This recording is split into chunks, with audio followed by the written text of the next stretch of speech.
Muito interessante. Vamos lá, gente. Quem quer ler aí? Eu posso ler, então. Eu posso ler. A gente já está no salão, né? A gente vai começar já no salão, né? Povoado de estrelas luminosas, que era o que a gente estava, a imagem que estava aqui, né, anteriormente. Então vai aí, Ismael. Então tá bom. Vou começar ali do levantou os braços. Levantou os braços em um gesto de humildade, como se estivesse recebendo algo de outras mãos invisíveis, e falou com o coração em tom de voz que era todo ternura. Obrigado, meu Deus. Obrigado, Jesus. O salão parecia povoado de estrelas luminosas, como se fosse uma constelação viva que penetrava o ambiente, como resposta de Deus. E aquelas estrelas ficavam cada vez menores ao se aproximarem de nós, até se perderem no nosso cosmo orgânico, como mensageiras de energias divinas, nos dotando de esperança e fé diante dos trabalhos empreendidos por aquela casa. O Ismael, faz lembrar a gente na cachoeira, na fonte, né? Vem assim, né? Olha que bacana isso aqui. É interessante. Vamos de nós até se perderem no cosmo orgânico. Olha, exatamente, né? Na fonte, quando vem assim, aqueles orvalhos, assim. Mensageiros de energias divinas, nos dotando de esperança e fé.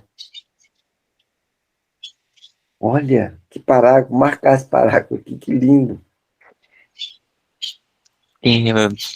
Esse ponto é muito comum o André Luiz contar também, né, nos seus casos, ele como repórter, né, então ele vai descrevendo várias dinâmicas do mundo maior e ele constantemente ele conta nessas orações, ele percebe essa energia vindo do alto, né, então tem vezes que ele fala que é como se fosse pétalas, que ele toca no corpo e se desmancha. Aqui ele colocou como estrelas que iam se aproximando. Teve um que é dos mensageiros, que a gente ainda vai chegar, que é um trabalho com a esmalha, que é como se fosse umas bolas de energias, como se fossem umas bolhas, que vai absorvendo e vai sendo direcionada como se houvesse um direcionamento maior, exatamente para aquelas pessoas que estavam necessitando. Ele conta isso. Então isso é bem comum de essas descrições dos espíritos contando esses aspectos. Que benção. Música suave penetrava o ambiente, alegrando-o, e alguns permaneciam sentados para escutá-la com maior proveito.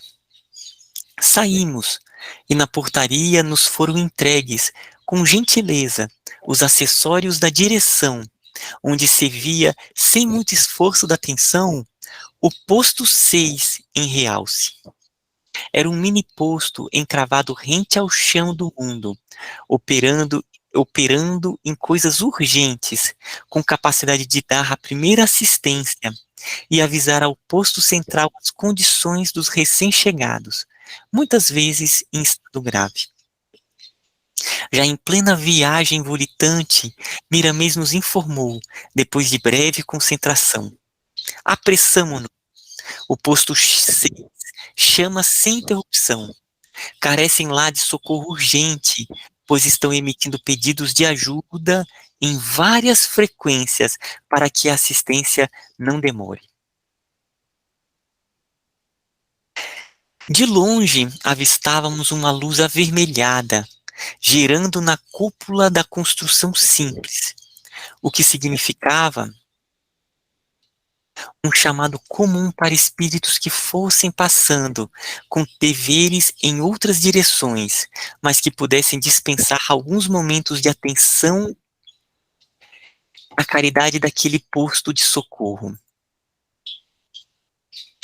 Descemos. Era um dos bairros de São Paulo. O posto estava movimentado E quando o dirigente avistou nosso guia espiritual, sorriu com tranquilidade.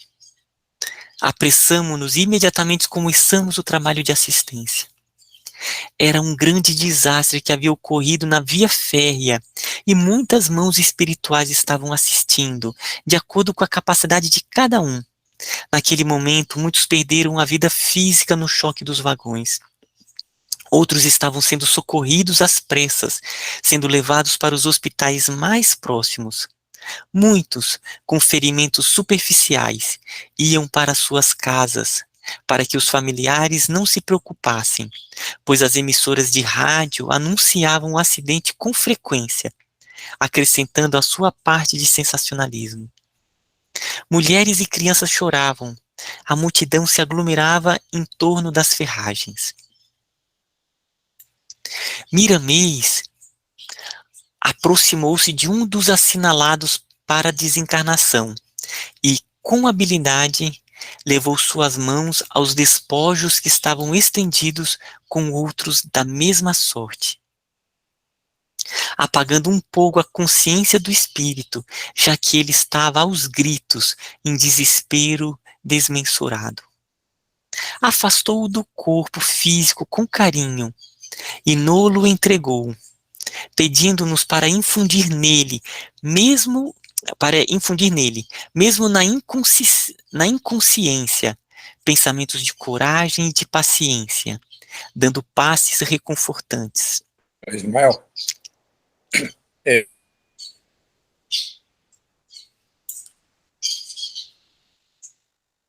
é um momento da transição planetária, né? Teve aquele tsunami e tudo, né? E como ele sutilmente ressalta o papel negativo da imprensa, né? Do sensacionalismo, né? Como isso atrapalha as vibrações de toda essa... Porque toda vez que tem um desencarne coletivo, seja de que forma a espiritualidade o tenha programado, isso envolve uma variedade de energias de desespero, de amor, de esperança, que se juntam numa coisa só para que aquilo tenha o desenvolvimento da história conforme programado. Mas como tem essa coisa daquela... Todo mundo para ver um acidente, né? Mas não é para ajudar, é só para ver o acidente. Todo mundo quer fazer a propaganda do que viu isso, viu aquilo, né? Tem uma tragédia e todo mundo posta as fotos na internet, né? Então, como essa atmosfera, né, que foi gerada, né? Vamos vender o que é ruim, o que é desesperador, o que é angustiante, porque isso vende. Como isso gera uma energia que interfere no trabalho da espiritualidade. E como ele coloca isso de uma maneira sutil, sem descrever, sem falar nada, ele só cita. Apesar disso, nós estávamos lá dando todo o nosso esforço, 120% do que nós poderíamos dar para fazer o trabalho que nos cabe. Nossa, Silvia, que bacana esse ponto que você colocou.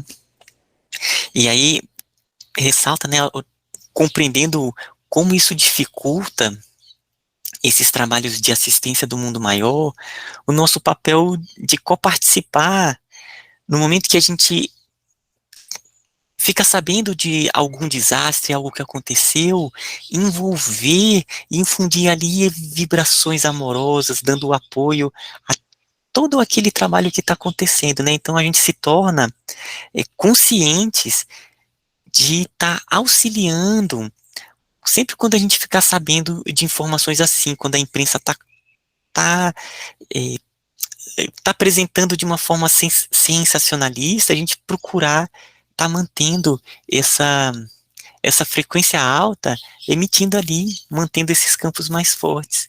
Né, ali como o farol, né, no meio da sombra ali, a lamparina. Muito bacana. Tem um ponto aqui que eu achei também bem interessante, no finalzinho, quando ele coloca aqui: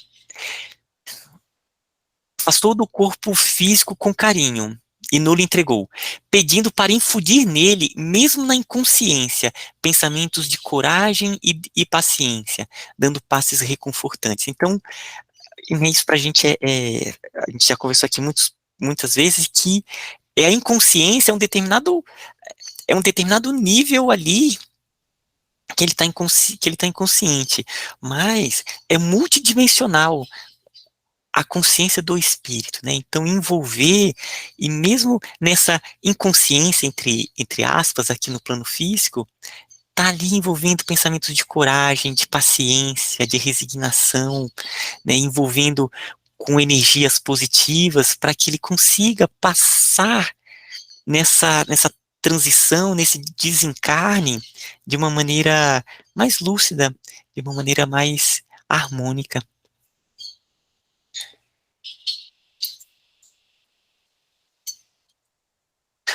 Eu vou continuar. Caena, já, Caena, já preparada, aplicava essências de plantas nas narinas de todos eles, e pelo pensamento os ajudava a respirar. Diante do amor que ela agia, eles logo se acalmavam. Abílio fazia o preparo do ambiente para que eles se apresentassem sem ansiedade, anulando o plasma mental dos encarnados que, nessa hora, muitos atrapalham. Algumas mulheres balbuciavam orações, sem um mínimo de sentimentos que a levassem à concentração, que requer a presença de harmonia. Soldados puxavam os corpos mutilados, enquanto os corvos espirituais, à cata de vitalidade, se aproximavam do ambiente de desespero, para se alimentarem das forças vitais concentradas em cada corpo. Entretanto, o padre Galeno, juntamente com o nosso Celes, os afastavam por processos que os dois achavam mais conveniente àquele estado de calamidade. Fernando emitia pensamentos de ânimo e confiança em uma faixa que todos pudessem assimilar, para que não fosse quebrada a harmonia espiritual. Miramês, depois de intenso trabalho junto a nós, reuniu os que poderiam ser afastados e movimentamo-nos para o posto com rapidez. Todavia, eu senti no coração um pesar desmedido e muita compaixão por aqueles que lá ficaram ao desdém do tempo e expostos à falta de respeito da massa encarnada. Percebendo a minha dissonância com o trabalho empreendido pela equipe, Miramês chamou-me à ordem, com gentileza, dizendo: Lancelã, não queiras compartilhar com aqueles que lá ficaram do apego aos restos sem vida espiritual, pela força do egoísmo e pelas garras da ignorância. Não deves pensar que eles estão sem proteção. É o mesmo que dizer ou formular ideias classificando nosso Deus de amor de injusto. Cada criatura recebe o que merece no campo da vida. O plantio é sustentado pela liberdade. A colheita é forjada pela justiça. Desliguei logo meus pensamentos da falsa fraternidade e cuidei de trabalhar com os outros em favor dos espíritos traumatizados. Depois de tudo calmo, com a presença de muitos outros trabalhadores espirituais, deu entrada no posto 6 outra caravana, com uma leva de, mais ou menos, 60 desencarnados recolhidos em outras regiões da Grande São Paulo. Ajudamos a recebê-los com presteza e estendemos as nossas possibilidades em favor de todos os outros acidentados que estavam chegando para serem socorridos. Quando notamos todos calmos, acomodados em leitos simples, ouvimos um chamado do posto central pedindo informações sobre os espíritos que deram entrada ao nosso posto. Imediatamente foi comunicado pelo vigilante que estava tudo bem, dependendo somente da presença do transporte coletivo espiritual para serem removidos à base central de assistência. Relatou ainda em poucas palavras todo o ocorrido durante a assistência aqueles irmãos em provas. O posto central anunciou então que o veículo já havia partido em direção àquele posto. Logo, a nossa audição assinalava um ruído fino, mas poderoso, em direção à chegada do transporte para aquelas almas arrebanhadas no desastre e as outras ali assistidas, levadas por vários mensageiros da fraternidade, que universalizam a palavra servir no trabalho anônimo. O carro tinha a aparência de um ônibus-leito, porém com propriedades mais avançadas que as existentes no plano material. Hábeis enfermeiros que não perdiam tempo por já saberem o que fazer em qualquer situação de emergência. Iam deslocando os espíritos dos leitos para o coletivo espiritual. Com rapidez, mas com alta expressão de carinho, notando-se o amor a irradiar dos seus semblantes a passar para os enfermos, em notas de harmonia, como sendo energias vivificantes. Entrei no veículo e assentei-me em um dos lugares reservados aos enfermeiros. Ouvimos uma linda música que era transmitida do posto central. A melodia era a composição do famoso compositor polonês Frederico Francisco Chopin, e por estranho que possa parecer, era a marcha fúnebre. Suas vibrações, entretanto, nada tinham de negativo, e sim asserenavam as emoções mais exaltadas. Em seguida, deliciei-me com uma que me encanta, aliás, a única ópera feita pelo grande mestre da música, Louis de Beethoven, intitulada Fidelio. Só rapidinho, que ele fala aqui da marcha fúnebre, né? E aqui na Terra, né? Se associou isso a uma coisa triste, né? E a marcha fúnebre é uma música belíssima, linda, de uma emoção, de uma espiritualidade fantástica. Mas as pessoas só conhecem aquele pedacinho. Tan, tan, tan, tan. A música é belíssima e traz assim uma energia fantástica. Já fica aí como uma possibilidade para depois ir no YouTube, ir lá em outro horário e escutar ela. E ouvir com outra atenção, né?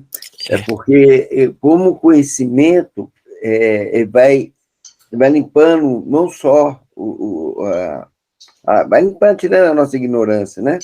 Com certeza a gente vai ouvir a música a partir de agora, sabe? Música de Chopin, né? Com outro sentimento. Olha que coisa interessante.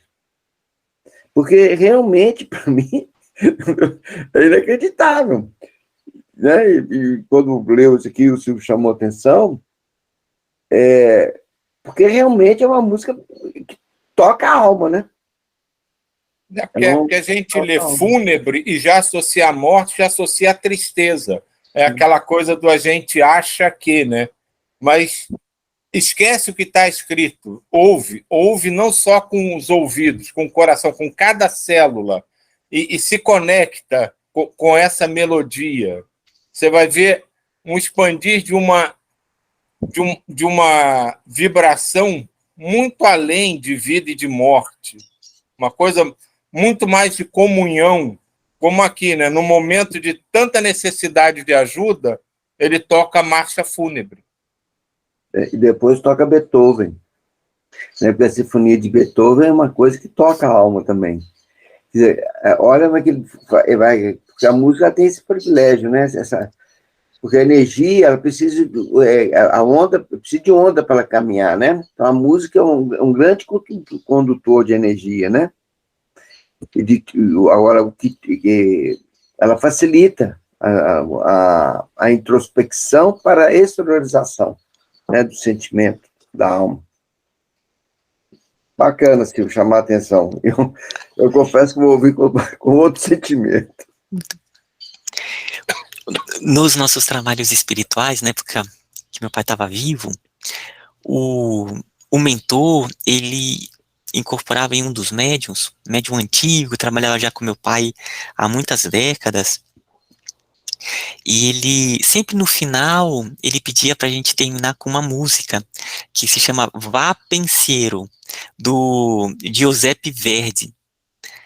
Toda porque ele falou que teve uma vida dele, que foi uma vida muito importante na trajetória dele, e quando ele desencarnou, era essa música que estava tocando, sabe? Então ele se emocionava profundamente com essa canção. Então, eu acredito que, né, quando fala assim, no desencarne, aquelas músicas angelicais para aqueles que, que fazem a passagem de uma maneira harmônica, deve acontecer mesmo, né? Deve ter aquelas músicas envolvendo os espíritos, auxiliando. E como que a música auxilia em tantas coisas e também nesse processo da passagem, né, que é tão delicado para o espírito, uma mudança de plano, esse desligar, como que a música deve ser utilizada. É engraçado, né? Por exemplo, tem a Nona Sinfonia do Beethoven, né? Que normalmente colocam em filme em momentos de uma agitação danada, né? Tem a Cavalgada das Valquírias, né? Que desde que ela foi colocada naquele filme Apocalipse, né, associa uma coisa totalmente diversa do que a música realmente representa, né? Então a gente se impregna com alguma informação, que seja distorcida ou não, e a gente toma aquilo como verdade e passa só a associar aquele momento com aquilo. E, na verdade, como a gente tem aprendido, é tudo multidimensional, né? Então, tudo pode ser, como diz o filme, tudo no mesmo lugar ao mesmo tempo. Qual que é a música de Verdi, o Ismael? Ele se chama VA, aí é Pensiero. Pensiero. Eu acho que o Silvio que deve saber. É italiano, Silvio? Vá Pensiero. Pensiero. Depois segue o pensamento, né? Deixa ele fluir, né? De Giuseppe Verdi. É muito bonita, é linda. E o Silvio falou da Nona Sinfonia. Gente, a Nona Sinfonia, eu acho ela divina, assim. Eu acho de uma beleza. E quando eu imagino um planeta harmônico, já o planeta regenerado, unificado, né, o planeta feliz, todo unificado, eu já imagino uma bandeira para o planeta Terra.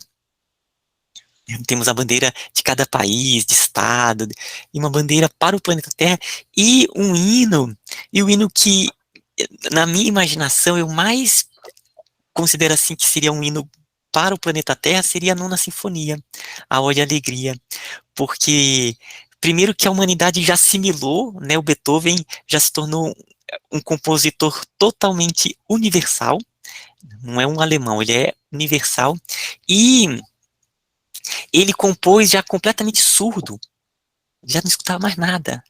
E ele trouxe aquelas notas, toda aquela sinfonia, já só escutando o som das esferas superiores. Então, aquilo para mim é profundamente tocante, sabe? E tu tocou no ponto exatamente que eu falo. Música não se ouve, música se sente. Exatamente. Mas tudo a gente tem que entrar mais no sentimento. Porque é nosso.